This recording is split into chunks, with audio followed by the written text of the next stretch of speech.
ब्रेकनंतर आपल्या सर्वांचं पुन्हा एकदा स्वागत।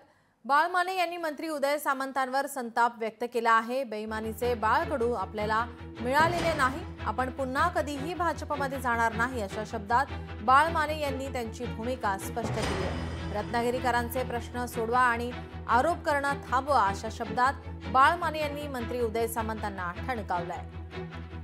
उदय सामंत यांना सांगावंसं वाटतंय की बेईमानीचे बाळकडू हे बाळ मानेंना कधी मिळालेलं नाही। हे मी लाईफ टाईम हे शिवबंधन मी बांधलेलं आहे, म्हणजे माझ्या आयुष्यभरासाठी। अजूनपर्यंत गेली 20 वर्ष बनवाबनवी करणे आणि तो मी नव्हेच नावाचं जे नाटक होतं पूर्वीच्या काळी, आता पण त्याचे काही प्रयोग होतात, त्याच्यामध्ये लखोबा लोखंडे नावाचं एक व्यक्तिमत्व होतं। मला असं वाटतं उदय सामंत आपण त्या लखोबा लोखंडेपेक्षा जास्त अभिनय करताय। जबाब दो, रत्नागिरीच्या जनतेला विकासाची कामं पाहिजे आहेत।